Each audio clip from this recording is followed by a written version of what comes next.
Now, the greatest radio shows of all time.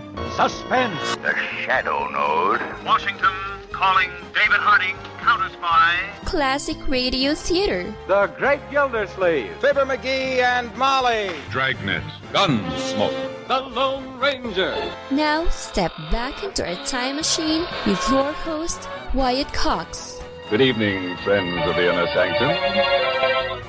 We head back 66 years, the year I was born, to July 22nd, 1956, an episode of the FBI in Peace and War. Now, this show was not officially sanctioned by J. Edgar Hoover and the Feds, but rather it was an independent production. This show, as I said, originally broadcast July 22nd, 1956, and a murderer decides to hide out in his hometown, much to the chagrin of his brother. This episode entitled Return Trip. The FBI in Peace and War.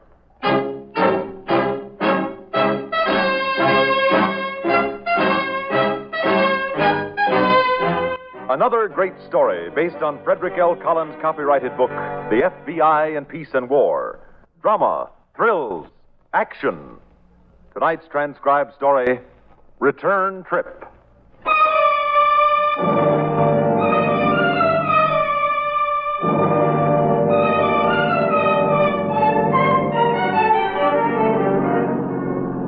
Johnny?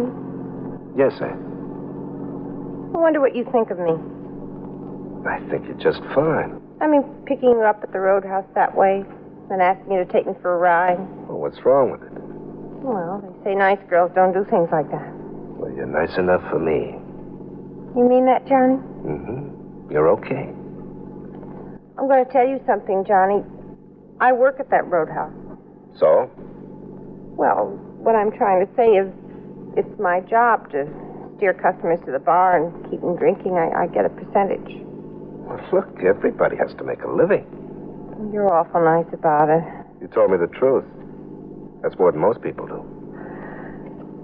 You know something, Johnny? What? The minute you walked into that place, I liked you. Oh, yeah? Uh-huh. There's something different about you. Oh, I'm the same as anybody No, else. you're different. I mean, different than most of the men that come in there. You talk different, Jack's different. You keep your hands to yourself. You don't say fresh things. Hey, now, look, don't get me wrong. I'm no angel. Well, you'll do till one comes along. Oh, listen to me talking like that, like I was a high school girl or something silly, huh? You don't feel silly, do you? What are we stopping for? Oh, we need a little gas. Yes, mister?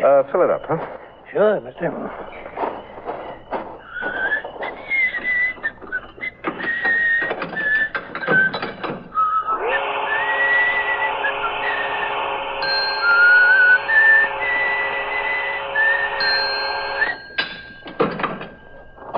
What's the matter? It's not filled already, is it?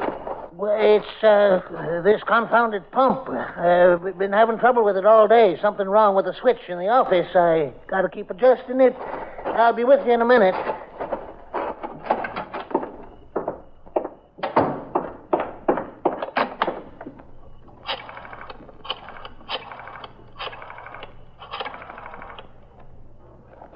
Sheriff, this is Harry Wagoner. Fellow just drove up here in a car. I stalled him. I got him outside waiting. I happened to spot the license plate, and it's on the list of stolen cars you give me. A blue Buick convertible, 1955 model. The license number is K54. Put that phone down. I knew you were up to something. I'll put it down. Sheriff, he's here in the office. Hey, Sheriff.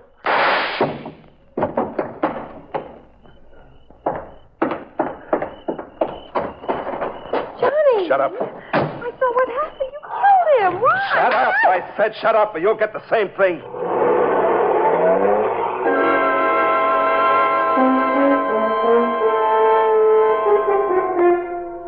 In the early fall of 1955, the Bureau had assigned Agent Reynolds and me to investigate a series of interstate auto thefts in the Michigan-Illinois area.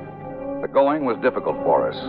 We had only a vague description of the thief, and there was no set pattern to his method of operation. Steve, listen to this. It just came in from the sheriff of Walden County. The report from Sheriff Gaines led to our first concrete lead in the case. The gas station operator died on the way to the hospital.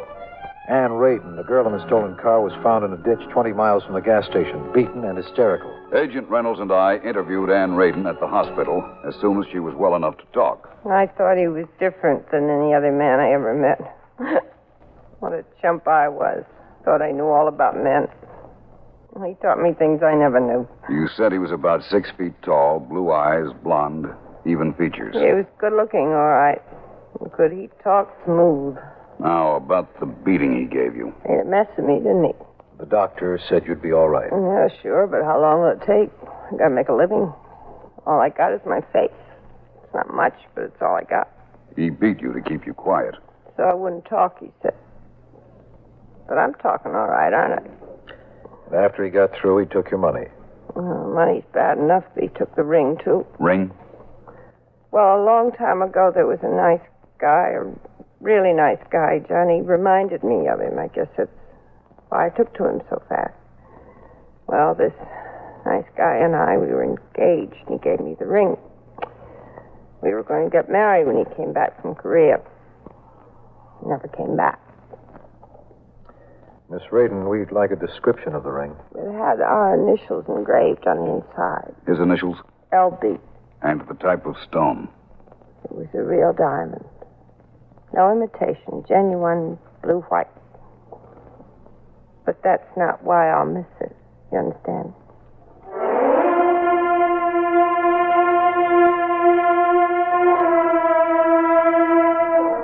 Our knowledge of the physical appearance of the auto thief and now killer was more exact, but still of not too much practical use. It seemed apparent that he was short of funds, so we concentrated on locating him through the diamond ring. So it's another ring, Johnny. Well, that's a real diamond. Okay, so what? Oh, come on, Bert. You can do better than 100.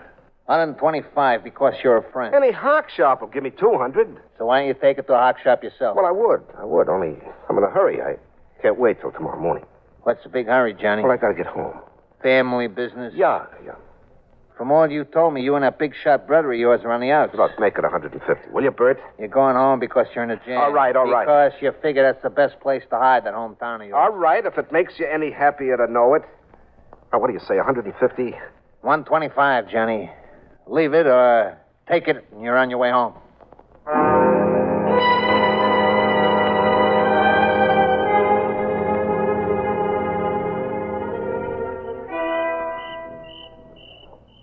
It's so good having you back home, Johnny. It's good to be back, Carol. Your brother must be happy. Oh, Frank doesn't know yet. What? Well, I got off the train and came straight to you. Is that all right? You know it is. Oh, Frank will be so happy to see you. We're talking about us now. Johnny? Mm-hmm. Why did you stop writing to me? You've got an explanation coming, I guess. When you didn't answer my letters, I thought you wanted to forget. I did, Carol. I wanted you to forget about me. Johnny! I thought it'd be best for you. I wanted to write to you, believe me, the worst way, but I stuck to my guns, and it wasn't easy lying in that army hospital. Hospital? Frank didn't tell me. Well, I didn't let him know either.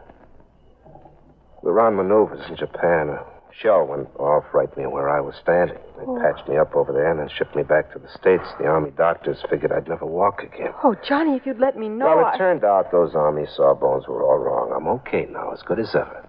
Oh, it must have been terrible for you alone in that hospital. Look, Carol, I'd rather not talk about it. Of course. You're back, and that's all that counts. Yeah. Well, same old town, huh? Mm-hmm. Same old one-horse town. But it's comfortable. Yeah. That's just what I was thinking when I got off the train. Comfortable and cozy and safe.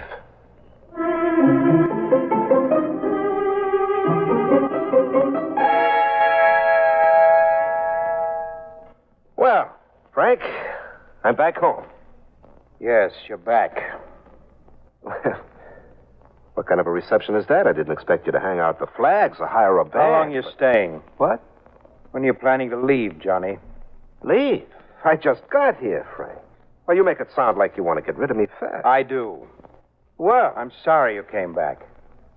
Well, isn't that a nice reception? Yeah, that's swell. That's a great way for a brother to talk. My very own flesh and blood brother. 3 years in the Army, and I come home to hear you talk like that. Sure, that's real swell. You can stop the act, Johnny. We don't have to kid ourselves. I know all about you. What do you mean? No what? I protected you while Mom was alive. Every time you did something mean and nasty and low, I covered up for you because I didn't want her to be hurt. But that's all over now. You said you knew something. What? I found out what happened to you in the Army. Huh? When you didn't write to me or Carol, I made inquiries. You were in an Army prison. Oh, that. A guardhouse. Well, what's that? A lot of guys get shoved into the guardhouse. Well, you just look at the brass the wrong way and bang, they slap you in. Anyway, you're not a real soldier unless you put a little time in the guardhouse. Ask any GI. 2 years isn't a little time. And you were put there for stealing Army equipment and selling. Oh, they had it all wrong. But try to get a break in a court-martial with all that brass against you. Well, you're guilty before you even open your mouth. You're lying, and you're wasting your breath and my time. You'll never change, and the faster you leave town, the better. The better for you. That's what you want to say, isn't it? My clearing out is going to make it better for you. Look, if it's money you want... Oh, so now you're trying to buy me off. Well, maybe I'll let you buy me at my price. Johnny, Oh, listen. no, you listen to me. You know, you're not fooling me, Frank. All that big talk about protecting me for Mom's sake. You're not kidding me one bit. Sure, you protected me. You got me out of scrapes. But you did it for your own sake, not for anybody else. That isn't true, and you know I it. know one thing, Frank. You wanted to be a big shot in this town. You didn't want anything to spoil your chances. Whatever you did for yourself only. You're wrong. Am I? Well, you're Frank Faber, a respected member of the community. Everybody likes Frank. He's a big man at the local bank, a big man in local politics. Why, he's president of the Rotary Club at 25. The youngest one they ever elected. Frank Faber, a man of good reputation. That's what you were protecting all along. Yourself. Your own reputation. Get out of here. Hit you where it hurts, didn't I? Johnny, I want you to leave now. No, I'm hanging around. Maybe for just a while. Johnny. Maybe for the rest of my life. The old town looks awful good to me right now, Frank. Yep, maybe I'll settle down and become a pillar of the community myself, like my big brother Frank. Yeah, and maybe I'll get myself a respectable wife, like Carol. Now, look, she's a nice girl. She doesn't know what you are. I won't let you do that. Oh, you won't, huh? What are you going to do, Frank? Tell her about me? What a perfect louse I am? Not you. You won't tell Carol. You won't tell anybody. Right? So that's it, Frank. I'm staying right here in Appleton, and there's nothing you can do about it. Absolutely nothing.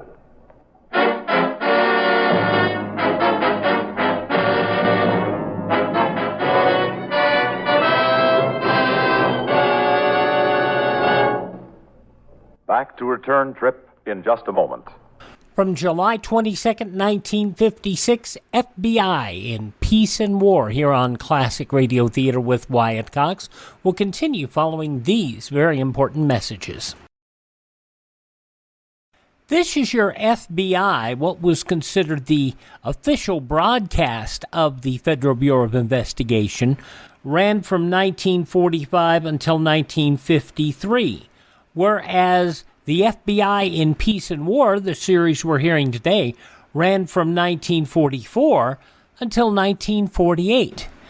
The fact is, the two shows were scant rating points apart, with usually the FBI in Peace and War, an unofficial broadcast, not without the no endorsement of the FBI in it, was leading.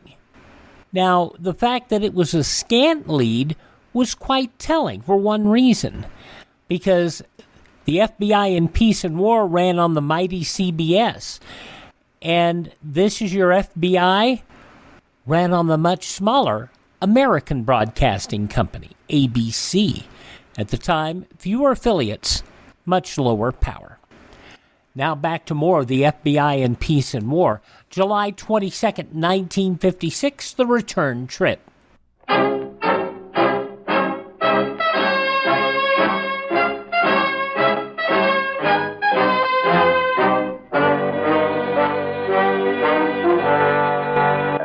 Act 2 of tonight's story, Return Trip.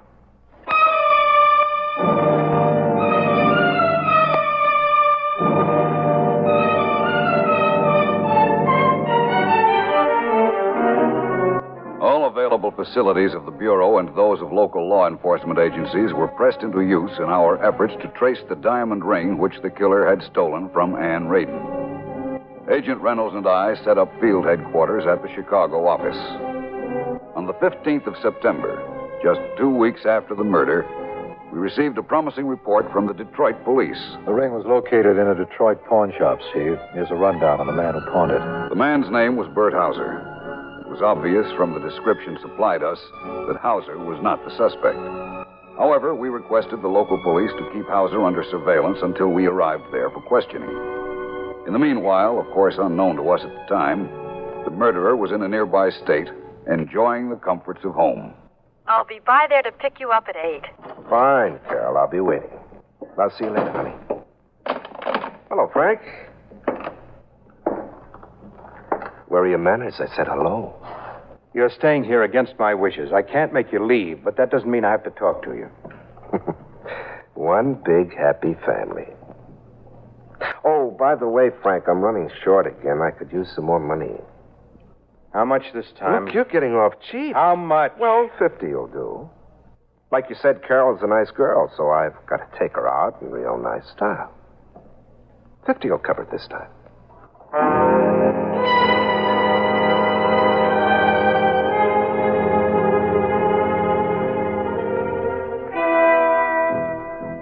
All right, Hauser, let's try it once more. You pawned this ring. Sure, I admit it. I'd be a sucker not to tell the truth to the FBI. And you got the ring where? Like I told you, at Larry's Bar and Grill on 12th Street. From a stranger, you said. Just like I said, this here guy comes up to me at the bar. He gives me this here hard luck story of how his wife walked out on him with all he had, except by mistake she left that there ring. That's what you told us the first time. Well, why should I change my story when it's the truth? A stranger. Never saw him before in my life. Short and dark. Dark and short, like I said. Look, he happened to have an honest face. I believed the story. How was I to know the ring was hot? Who told you it was hot? Well, I figured it must be. Otherwise, why would the FBI be asking me questions, huh? You're sticking to that story? Absolutely. Lying to the FBI is a sucker's game. Protecting a murderer is even more of a sucker's game, Hauser. What? Particularly when the penalty is so steep. You said murderer? Makes a difference, huh? Wow. Murder, that's something else. We can forget about that first story now, huh, Hauser? You won't hold it against me, will you? Well, let's say you just walked in, sat down, and we're starting from scratch. Thanks. His name? Johnny Faber. About 6 feet, blonde, blue eyes. That's Johnny, all right. Now, look, he didn't tell me where he got the ring. He just said he needed some money fast, and I gave him $125 for it. Why did he need the money fast? I'm just going to tell you about that. He said he was in some kind of a jam, and he wanted to go home. He said he figured home was the best place for him. And where's home? This small town in Ohio, a place called Appleton.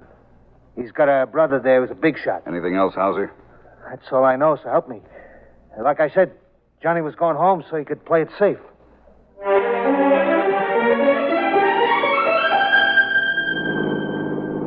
Johnny, this is the happiest day of my life. Perfect, huh? Oh, I'll never forget it as long as I live. Hey, you make it sound like our last. Oh, I didn't mean it that way. It's just that it was almost too good to be true. Oh, it's true, all right. As true as you and I are getting married next month.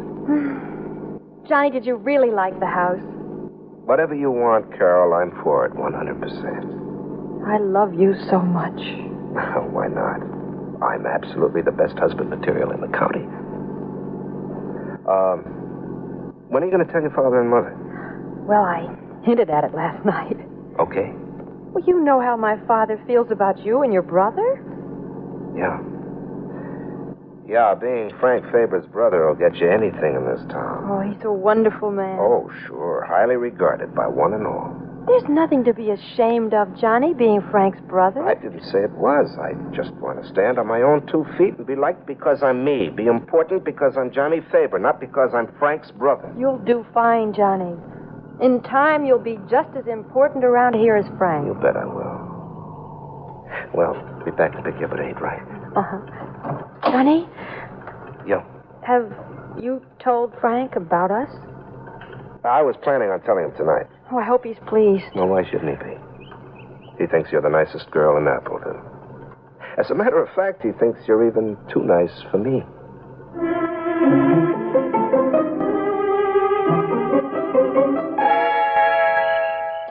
And we'll hear the conclusion of the FBI in Peace and War from July 22nd, 1956, along with an episode of the soap opera Rosemary. That'll be coming up in our next half hour when Classic Radio Theater with Wyatt Cox continues. You ever make a change and then think, why didn't I do this years ago? Well, that's how people feel about switching to Medishare for their health care, especially now with inflation the way it is. People are very happy with the savings. Most families save about $500 a month when they switch. It's a huge help when prices are going up so fast in so many other areas. And Medishare's customer satisfaction rate is double that of health insurance. It's just a different experience, and people really like that. Medishare is an alternative to health insurance. It's a community of Christians who share each other's healthcare bills, and it's been going strong for over 25 years. It really is the gold standard, the most trusted name in healthcare sharing. Find out why people love it, find out why they rave about the customer service, and find out how good it feels to save some money right now. They're super easy to talk to. Here's the number, 833-34-BIBLE. That's 833-34-BIBLE, 833-34-BIBLE.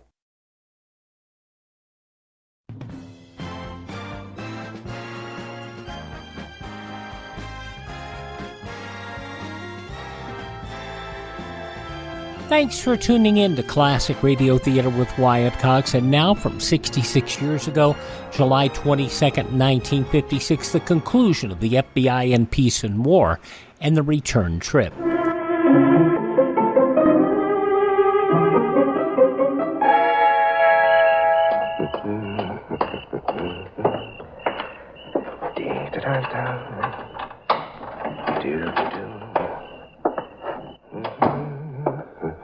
Johnny?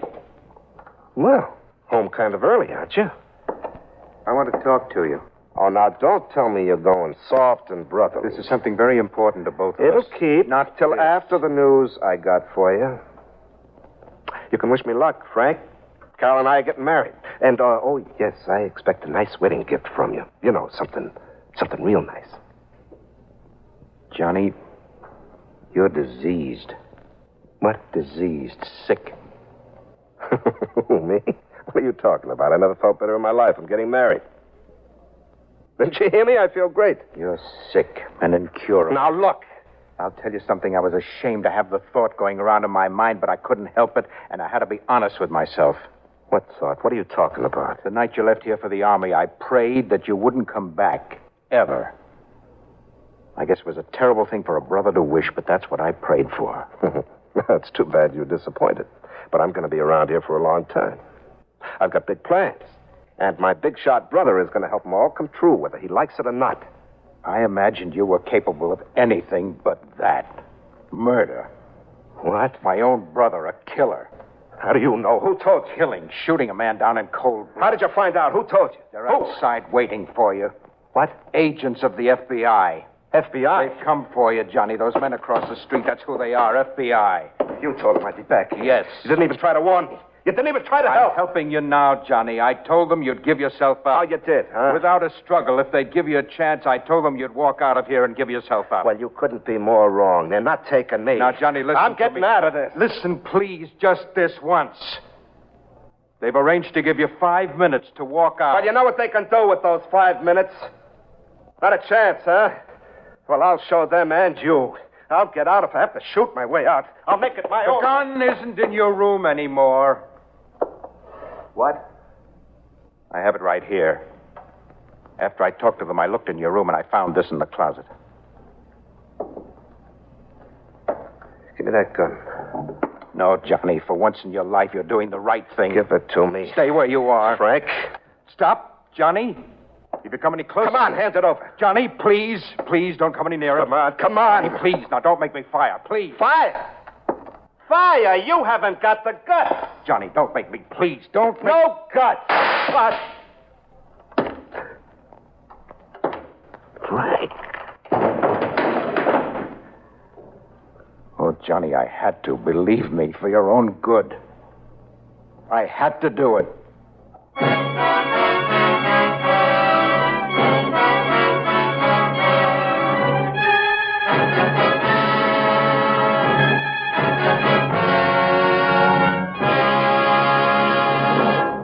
Agent Reynolds and I entered the Faber home just a moment after the gunshot. Johnny Faber was rushed to a hospital where he later recovered from the bullet wound. His brother Frank was subsequently cleared of a charge of attempted manslaughter. When sufficiently well enough, Johnny Faber was extradited to the state in which he had committed the murder. He was tried, received capital punishment, and finally was escorted down the prison corridor to the green door from which there is no return trip.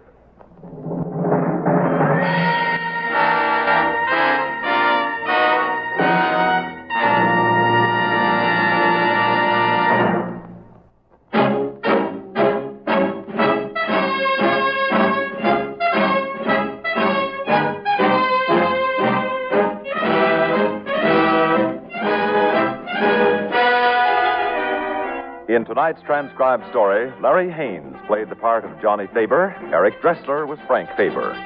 This radio dramatization for the FBI in Peace and War was written by Ed Adamson. These programs are produced and directed by Betty Mandeville. All names and characters used on the program are fictitious. Any similarity to persons living or dead is purely coincidental. This program is based upon Frederick L. Collins' copyrighted book, The FBI in Peace and War, and the broadcast does not imply endorsement, authorization, or approval by the Federal Bureau of Investigation.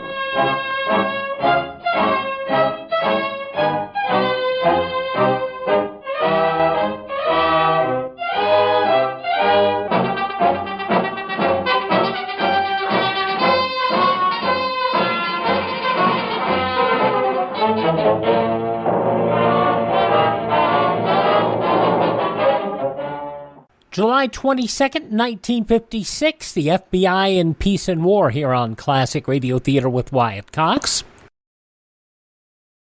So some of you have commented how nice those soap opera shows were back in the 40s. Well, some of them were nice and some of them weren't.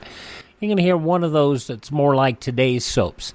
This episode was of the soap opera Rosemary, was originally broadcast on July 21st, 1946. Wonderful ivory snow. Yes, wonderful ivory snow. Ivory Snow for speedier dishwashing for snow white hands presents Rosemary, written by Elaine Carrington.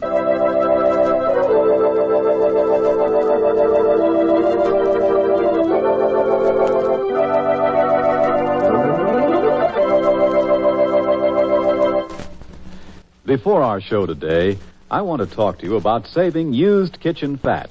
Now, you probably save every drop and turn it in faithfully to your meat man. But not every American housewife is matching your effort. Actually, 1 out of every 3 housewives is throwing used fat away. Surely that one woman in every 3 must fail to recognize how critical the fat shortage is. She uses soap like everyone else. She, too, wants electrical appliances and other things fat is needed to make. If she really understood that fat is critically short and is needed to ease shortages of soap and hundreds of other essentials, she'd certainly do her part and save waste fat, too. So here's how you can help even more. Talk to women you know till you find one who is not saving used fat. Explain to her why it's important for everyone to save fat. Actually, if American women stopped saving used kitchen fat, it would cost the country a whole month's soap supply out of a year. So just appoint yourself a committee of 1 to persuade other women to save fat, won't you please?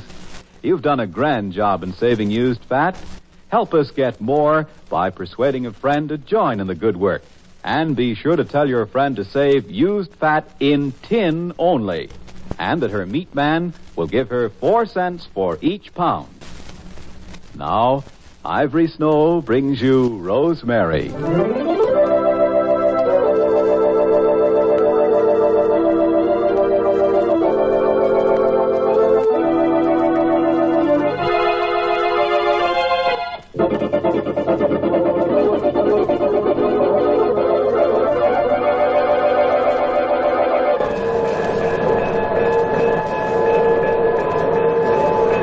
The train bearing Rosemary and Brad Boynton has pulled into Penn Station in New York.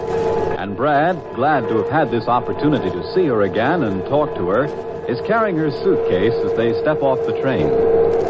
How much time have you between trains? Not much. About a half an hour. And I think my train for Meadville leaves from this station, too. Good. Then we'll just about have time for lunch, and then I can put you aboard. All right. Well, let's take the escalator over here. Look, Brad, if you have anything to do in New York, don't hesitate to say so. I don't want to... All I have to do right now is to make sure that you're safe and sound on board your train to Meadville. It's awfully good to have you here to look after me. That's just what I'm going to do, look after you. Ever been in New York before? No. I've been to Chicago, though. The restaurant's right down here. Right. I was married there. I'll never forget the lights on Michigan Avenue and the sailboats on the lake. I thought then that life was going to be sheer heaven. I guess nobody's life is perfect, is it? No, but, well, if all this hadn't happened to Bill, I think your life and his would have come pretty close to being heavenly. Is this where we're going to eat lunch? Yes, so let me open the door for you. You go first. We can check our bags here. Hungry? No, not very. I'm really just eating so I can... Keep me company, I know. Well... Good morning. Table for two? Yes, please, thank you. Right this way. Let me help you, Mrs. Roberts. All right. Here you are now. Sit down. This is fine. There you are. Thank you. Now, what do you have? Not very much. Just a cup of coffee, I think. Nonsense. You've got to have more than that. What will your order be? Well, let's see. Bring coffee for two and, say, how would you like some chicken salad? Well, that'd be fine. Chicken salad for the lady and, I'll have ham and eggs. Yes, sir. I'll get them for you right away. Thank you. You know, it seems so strange to be here. To be so far away from Bill. I'll bet it does, but at least you know he's depending on you for whatever he finds out about his little girl. How old is she? Well, she was 2 when he went into the Army, so she'd be 6 by now. Well, it's quite a long interval, isn't it? Yes. They think that his wife and child are here in New York. Look, what's her name again? Maybe I can get a line on her before you get back. Her name is Audrey Roberts, I guess, and the little girl is named Jessica. That's really all I know. Say, I'll tell you what we can do. What? I'm going to be at the Yale Club. That's where I stay when I'm in town, and that's where they hold my mail for me. Uh-huh. So suppose you write me what you find out, and I'll go to work here in New York and see what I can turn up. Oh, well, would you really have time to do all this for me? Plenty of time. I told you I was an artist. An artist's time is his own. And what's more, I'd love to. I may not unearth a thing, but, well, I told you if I could be of any help to you at any time, I'd... Brad, do you remember I told you I felt as if you were an old friend of ours? Well, really, I do. You couldn't do more for me if you'd known me forever. I think I have, in a way. What, known me forever? Known that there was a girl like you someplace in the world. Is it chicken salad for the lady? That's right. All right. Here's your coffee. Do you want anything else? Anything else, Mrs. Roberts? Oh, no, nothing. Well, that's all then. Thank you. Yes, sir. Do you mind, or would you rather not talk about what you think your future will be? My future? Yes, when and if you find this other woman and she's still married to Bill. Oh, that. No, I don't mind talking about it. I've thought about it so much. So very much. What do you think you'll do?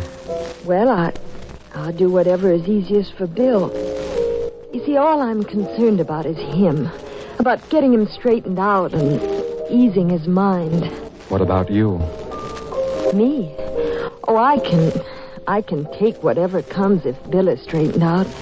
I know I can. Even finding out that he's married to another woman? Yes. Even that. You see, I think I always knew the risk I was running when I married him. That his past would rise up someday and confront him. The only thing I was sure of, and still am, is that I'm the only girl he's ever really loved in his whole life. I'm positive of that, Brad. I know that the way we felt about each other, the complete beauty of our life together, couldn't have been lived through before by Bill. But I also knew that there was a possibility that he might have married before. That was always there. It was like a specter at a party. And I knew that if that was true, I'd no longer be his wife. Can you give him up like that? What, to another woman who's the mother of his child? Of course I can. After all, she has every claim on him. on his love, his loyalty, his affection. She's his wife. But I'm not. Well, look, what if he doesn't care for her? I think that Bill's the kind of man to take his responsibilities seriously. If he finds out that the woman he married is waiting for him someplace and wants to have him back, well, he'll go back to her and try to make a good life with her. He'll want to. Well, what if he remembers you someday? I won't let him remember me if I can help it. And if he does return to his wife, I think... I'm not sure, of course, but I think I'll go away someplace where he can't find me. He mustn't find me. I must never complicate his life again. I must get out of it once and for all and make it possible for him and Audrey and his little girl to go on living together and be happy together. Rosemary, if this terrible thing happens, if you're forced to break your life in two this way, and I know what a cruel thing it will be, will you let me stand by and help you? You? Yes, me. I know you aren't thinking about me now. I know you aren't thinking about anybody on this green earth but Bill. But you will need somebody to lean on if this tragedy takes place. Well, it's very kind of you, Brad, but Oh, look, don't say no. Don't say you won't want my help, even if you don't think you do at this time. I'm offering it to you because I know I'll never meet anybody like you again as long as I live. Oh, and Rosemary, I don't want to let you go out of my life if there's a single chance of keeping you in it. Well, I'm sure you mean that generously, but Brad, there's nobody in my life but Bill. There never will be. There never can be. I know how you feel. I just want to be around to see you through if things don't work out as I hope and pray they will for you. Thank you. It's a funny thing, but that day I saw you and Bill together at Candle Lake, I knew... Well, I knew I'd met the girl I loved and admired more than any other girl in all of my life. Bill and I were so happy that day. Of course you were, and I keep telling you, you'll be just as happy again. Just as radiant, just as much in love, you two. And even so, I repeat, I've never admired any girl in my life the way I admire you. I wish you wouldn't talk about me. I wish you'd... You wish I'd talk about Bill? Yes. Well, I'll talk about you both. Maybe this wife of his, thinking he's dead, is married again. Maybe she likes someone else. Maybe... Look, I'm not even going to speculate about it. I can't. All I'm going to do is go one step at a time. I'll visit his farm and visit his mother's farm and try to locate his little daughter. I'm even going to... Brad, I'm even going to see his wife if I have to. Just so I can know what she's like without her knowing who I am. That would be much too hard for you, Rosemary. No, I told you that nobody counts in the world but Bill. Nothing's too hard to do that'll bring him peace of mind. Nothing on earth counts but him.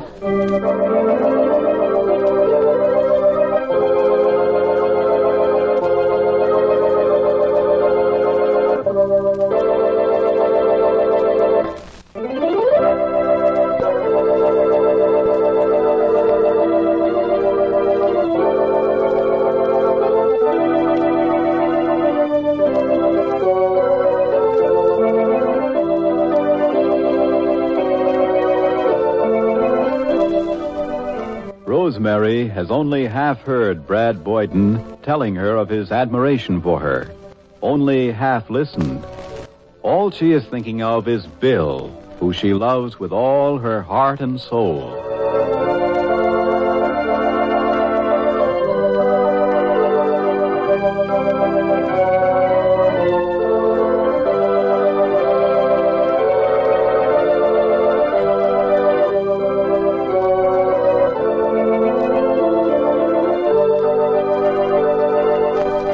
Ivory Snow invites you to listen tomorrow to Rosemary, written by Elaine Carrington. This is Harry Clark asking you to remember, for speedier dishwashing for snow-white hands, it's wonderful Ivory Snow.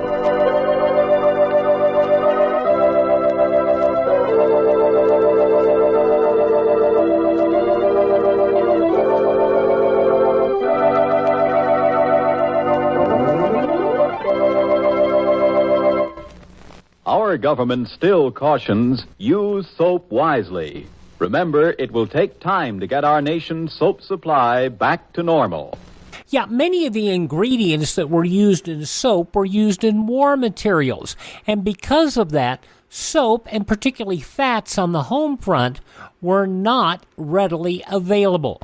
So that's why you were being paid 2 cents per can of how much used fat you brought back to your butcher. And you would get ration points as well when rationing was going on. Yeah, I know. It's hard for us to believe that there was food rationing, but there was during World War II. Rosemary, July 22nd, 1946, here on Classic Radio Theater with Wyatt Cox. That's 76 years ago. Thanks for tuning in. Thank this station. Support their advertisers, would you please? If you like this station, if you like the show, please do me a favor and visit my webpage, classicradio.stream, where you can hear our shows on demand. You can learn more about classic radio collecting. There are places there that will give you indication where you can download the show if you want copies. You can contact me. You can find our social media links, and you can even buy me a copy. Buying me a coffee will actually help us expand this show and find more great classic radio theater shows to air here. Now that webpage again, classicradio.stream. Please tell all your friends the great radio shows are right here at this spot on the dial. Classic Radio Theater with Wyatt Cox on your favorite radio station.